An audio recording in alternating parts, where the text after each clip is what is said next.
O meu primeiro projeto de decoração de interiores que eu fiz, eu cobrei R$6.000. Se você é um designer de interiores, está começando e você está indo para a carreira autônoma, vou colocar assim, né? Fazendo uma carreira solo. Seria empreendedorismo.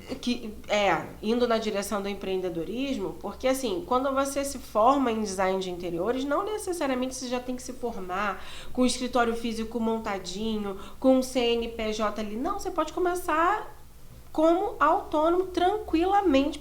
Pessoa física, né? Pessoa física, que foi exatamente o que eu fiz.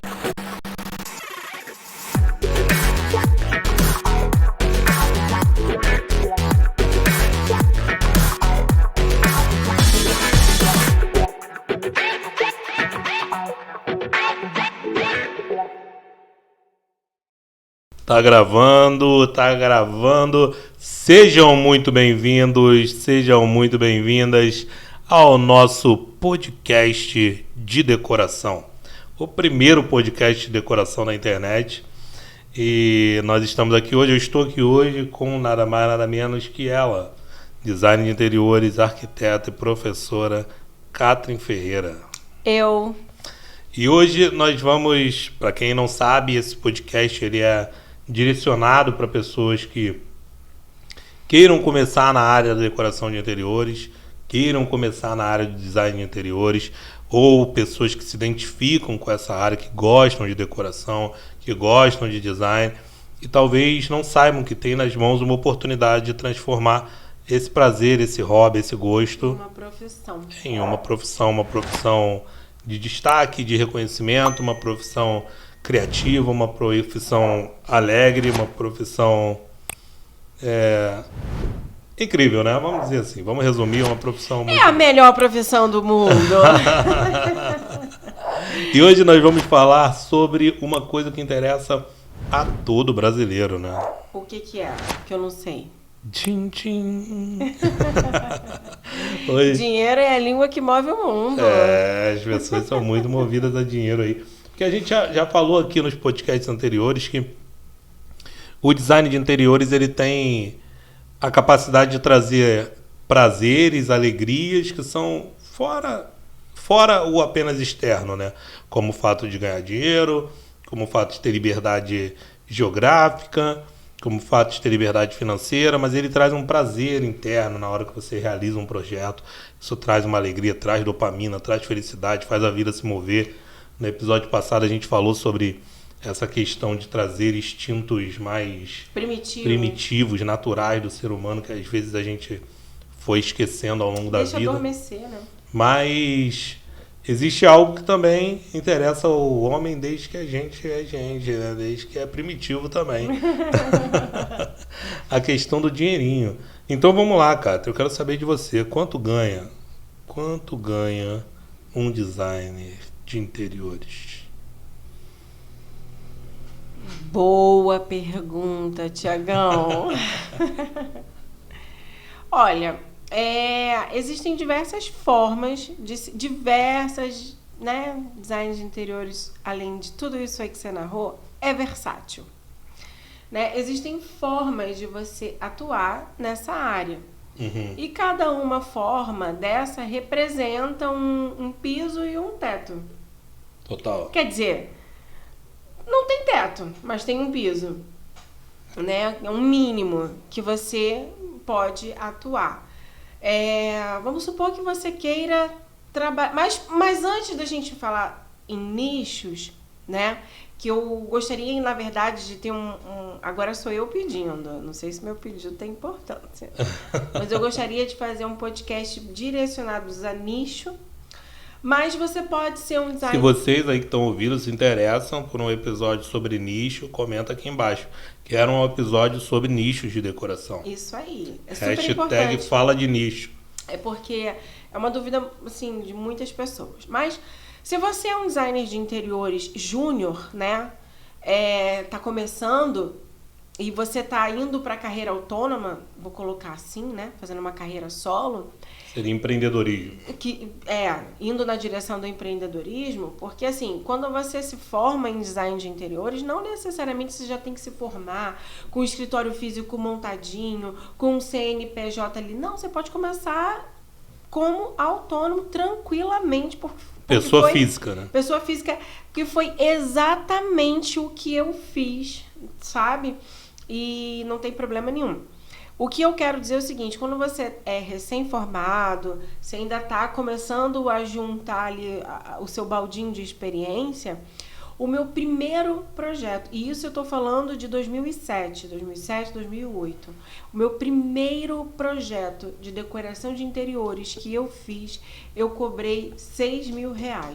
6.000. Isso era o meu primeiro projeto. Eu tinha acabado, relativamente, né, tinha acabado de sair do curso técnico, de design, estava trabalhando como vendedora de lojas em roupa feminina, né? E peguei meu primeiro trabalho, que era uma casa inteira, uma casa, eu me lembro a planta dela, assim, eu fecho o olho, eu vejo a planta, porque foi um trabalho que marcou muito. O primeiro beijo a gente nunca esquece, né? O primeiro trabalho a gente nunca esquece. E eram 2 quartos, sendo um suíte, o banheiro social, uma cozinha, uma varandinha na frente, uma área de serviço bem curtinha atrás, mas tinha uma varandinha e um super quintal na frente da casa. A casa era praticamente no fundo do terreno, né? Então eu fiz o projeto de toda a casa. Não teve piscina, principalmente porque a Simone, no final do processo, ela engravidou. Né? Chegando no finalzinho, ela descobriu que estava grávida, então eles decidiram não ter piscina. Enfim, e para fazer toda a decoração de uma casa que já estava pronta, ou seja, toda a arquitetura já pré-definida, estabelecida, fixa, eu cobrei R$6.000, sendo uma design de interiores júnior, 0 experiência, certo? Então hoje, se você... Isso eu estou falando de 2007. Na loja você ganhava quanto na época? Gente, na loja, quando eu chegava a R$2.700, eu comemorava muito. Não, e assim, eram umas jornadas de horas e horas de trabalho para eu poder bater essa meta e receber o máximo que eu recebi. Eu me lembro, para você ver que eu respondi rápido, foi R$2.700. Ou seja, a perspectiva de comprar um carro não dá. Como é que você vai comprar um carro? Mas na época também o dinheiro valia mais, né, eu acho.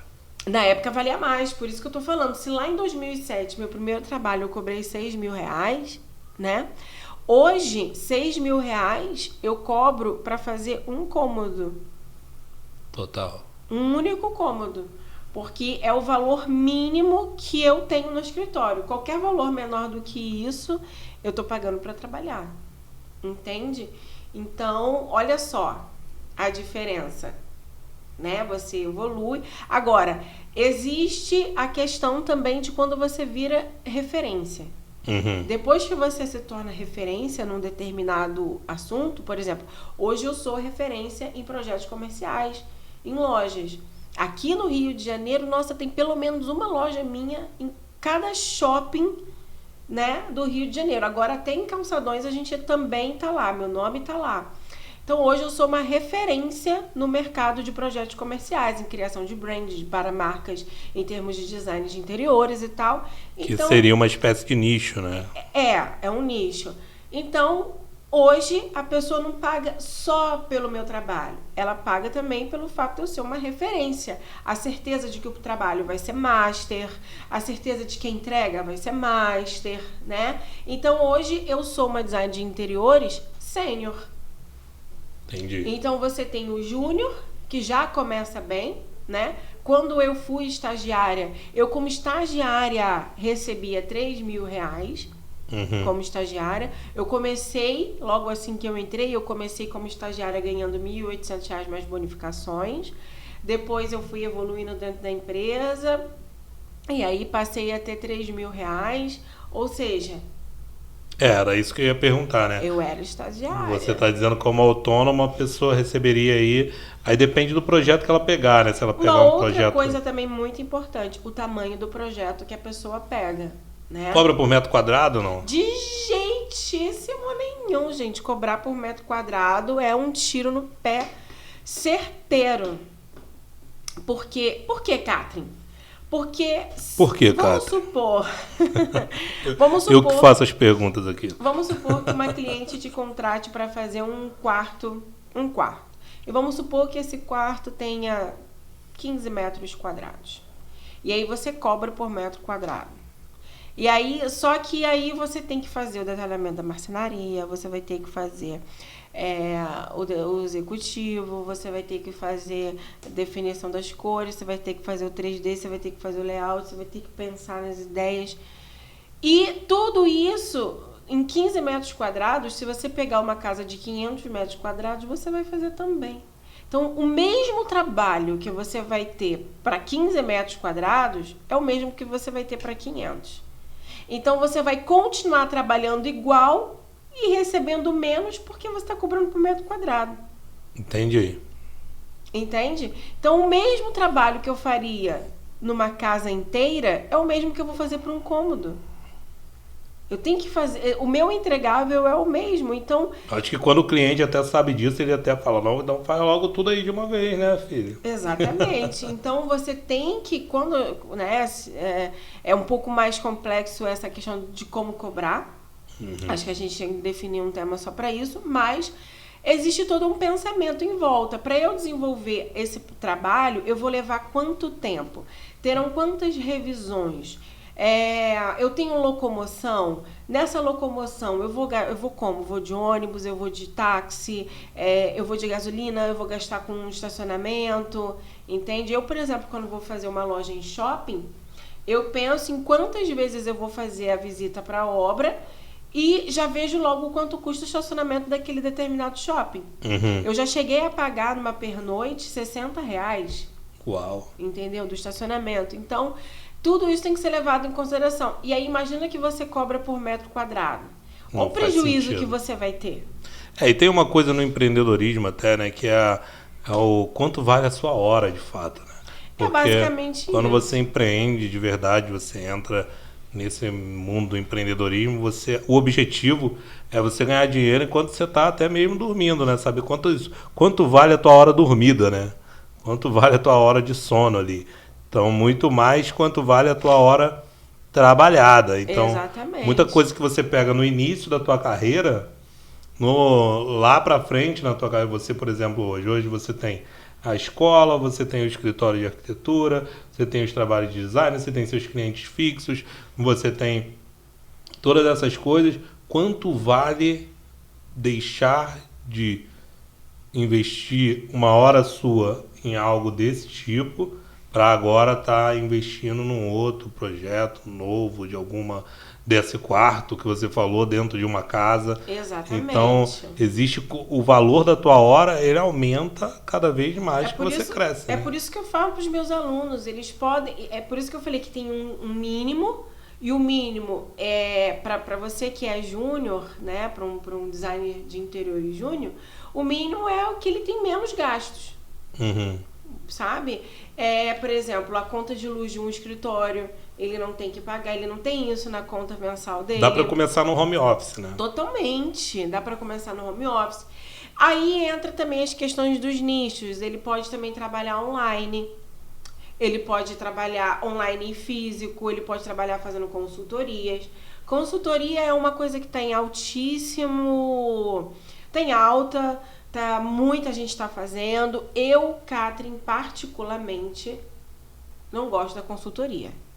Mas eu só vou contar o porquê no podcast de nichos. Então vamos fazer o seguinte, o próximo podcast a gente vai falar sobre duas coisas. Uma é quais são os nichos, a gente vai abordar essa questão dos nichos que você quer abordar, e o que eu preciso para começar.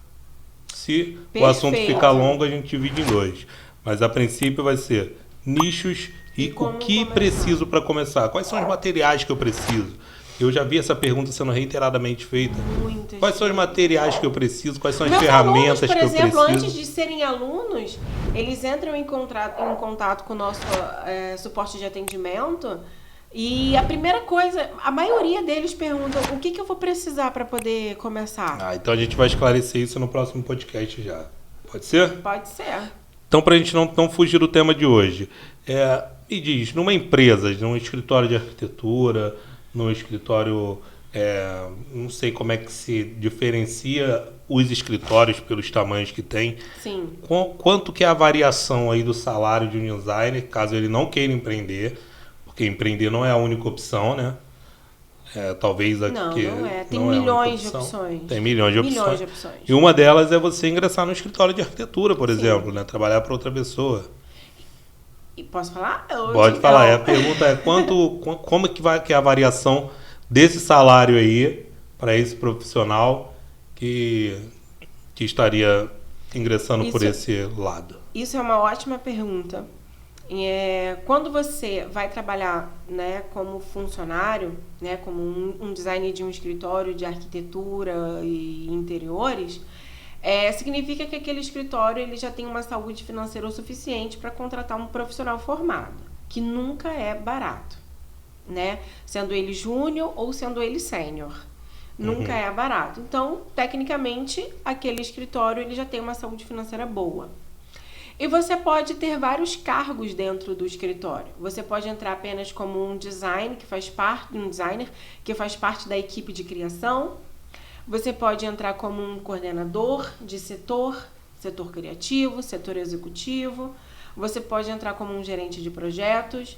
Você já entraria como coordenador direto, de cara? Ou é uma evolução lá dentro? Eu fui coordenadora de um escritório extremamente famoso também aqui no Rio de Janeiro. E eu não entrei direto como coordenadora. Eu me tornei coordenadora 6 meses depois de contrato. E como que você entrou?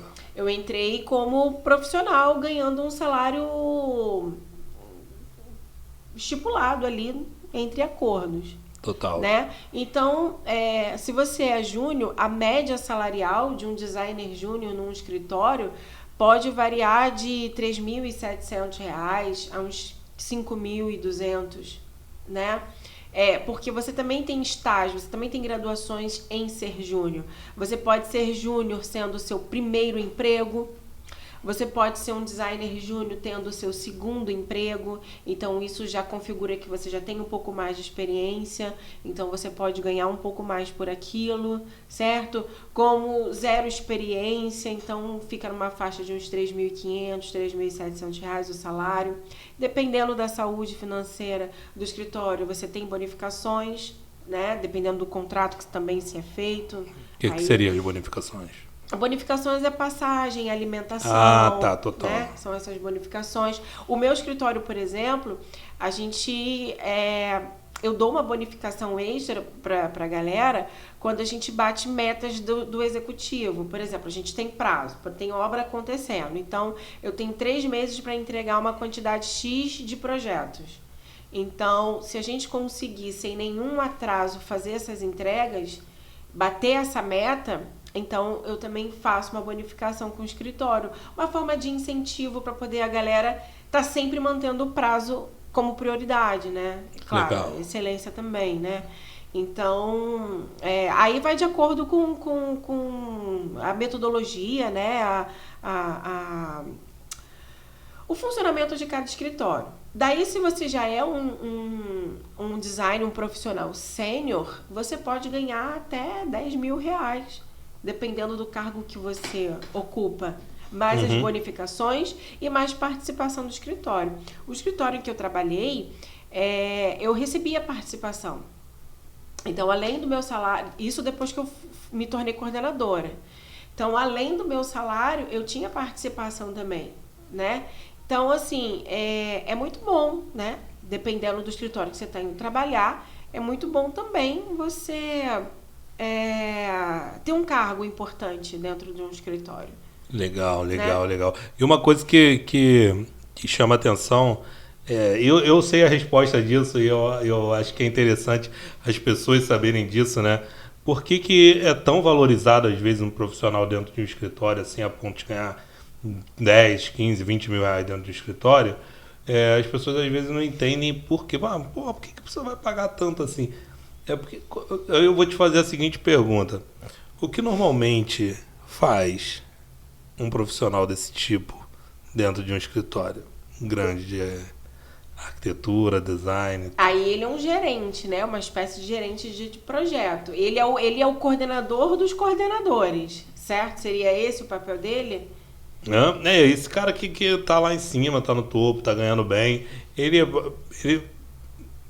Qual é a atributo? O que ele exerce de fato ali? Não sei se tá entendendo. O dono do escritório que você Não, tá não. dizendo? O cara que é contratado pelo escritório, que tira um salário lá de 10, 15, 20 mil reais dentro do escritório. Às vezes a pessoa pergunta, mas por que o cara vai ganhar tanto assim? Por que ele vai ganhar participação? Se o escritório não é dele, o projeto não é dele, mas esse cara, né?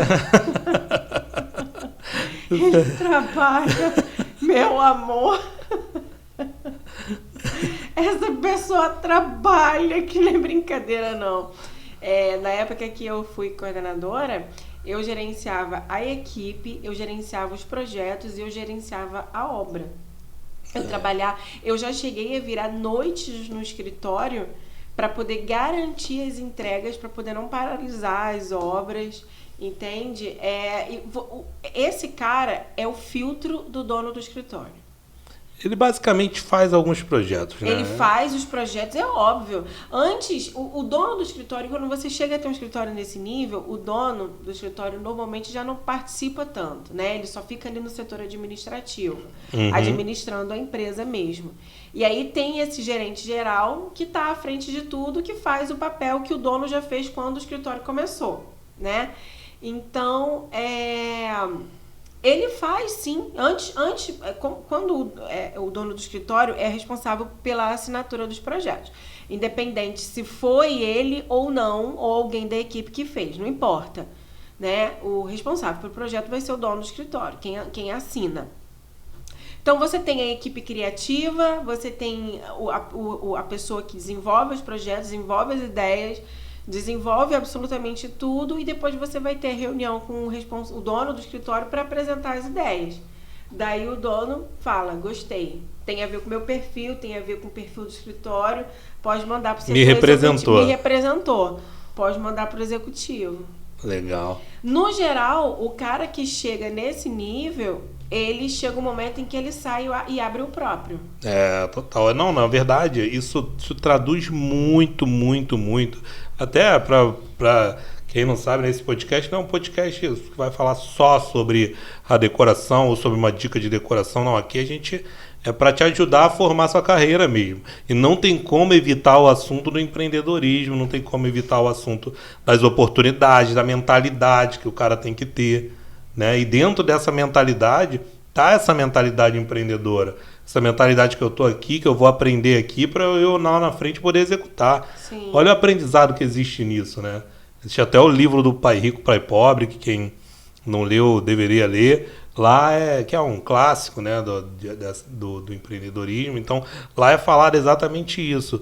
Que você tá num lugar, às vezes você pode trabalhar ali, até o episódio que o menino ele vai falar com o Pai Rico e o Pai Rico oferece um trabalho para ele.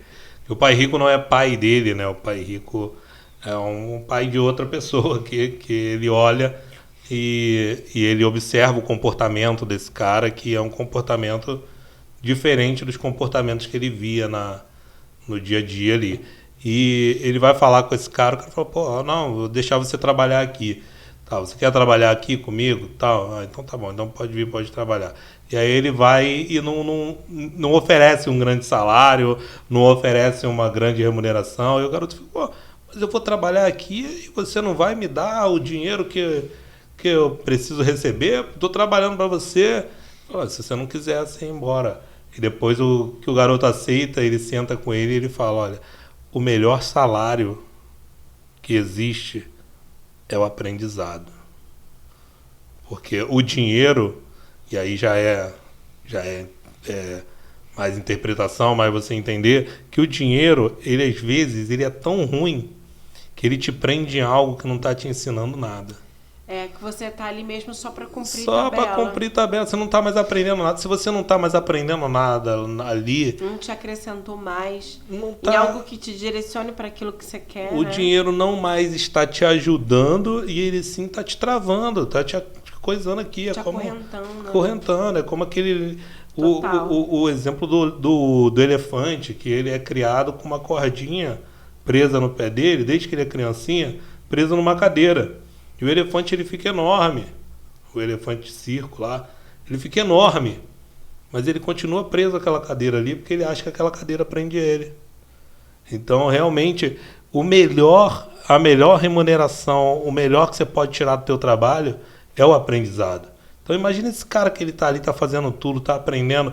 Cara, esse cara é um cara, possivelmente, vai criar o seu, vai criar suas pernas, vai usar aquilo para... Esse escritório em que eu trabalhei, os 3 coordenadores seguidos, primeiro veio o coordenador A, depois veio o coordenador B e eu fui o C.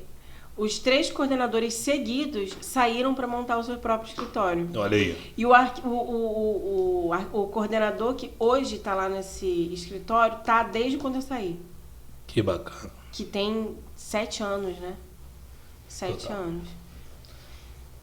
Depois do que você falou, eu não tenho mais nada para acrescentar. E nós já chegamos também ao final do nosso podcast. Hoje nós falamos sobre quanto ganha um decorador, um designer de interiores. Se você ainda ficou com alguma dúvida, se você quer deixar sua pergunta aí, vai nos comentários, deixa lá sua pergunta. A parte que você mais gostou do vídeo também, eu quero saber qual foi a parte que você mais gostou, o que mais marcou você. O que você aprendeu hoje? Né? Isso, o que te acrescentou? O que você aprendeu hoje? Nosso objetivo aqui é, primeiro, tirar suas dúvidas. Segundo, te orientar. Terceiro, talvez abrir sua mente para coisas que você não vê ainda. Porque quantas vezes isso aconteceu com você, comigo? Aquela mensagenzinha ali que a gente... Um vídeo no YouTube, ou alguém, uma sacada aparentemente tão pequenininha e singela, né? Sim. Até o próprio nome, né? Sabe que você sabe, o insight, né? A palavra insight, que é a sacada, ela é exatamente um salto. Você tá vindo aqui e você tem o seu conhecimento que vai te fazendo crescer aos pouquinhos. Mas quando você pega uma sacada, um insight, uma parada assim diferente, isso não te dá um crescimento exponencialzinho aqui pequeno, não. Isso te dá um salto. E aquilo faz muita diferença. Então, nosso objetivo aqui é, de alguma forma, talvez levar um insight, uma sacada para você, que você não esteja vendo, que você não esteja enxergando, que te faça bem, que te faça dar um salto aí na tua jornada. No seu futuro. No seu futuro, porque o seu futuro é o meu futuro, a gente tá tudo junto nessa. Tá todo mundo futurado. Se você teve algum insight, uma sacada legal, deixa aqui nos comentários. Eu vou amar ver você falando lá. Eu vou amar ver teu comentário lá. Eu vou amar saber que eu tô te ajudando, que a gente tá te ajudando de alguma forma, né? É isso aí. Então, próximo podcast, vamos falar sobre... Como começar e nicho de atuação. Nichos de atuação e o que eu preciso, quais os materiais, as ferramentas que eu preciso para começar. Perfeito, tô dentro. Então até o próximo podcast de decoração. Tchau. If we change it, you know how.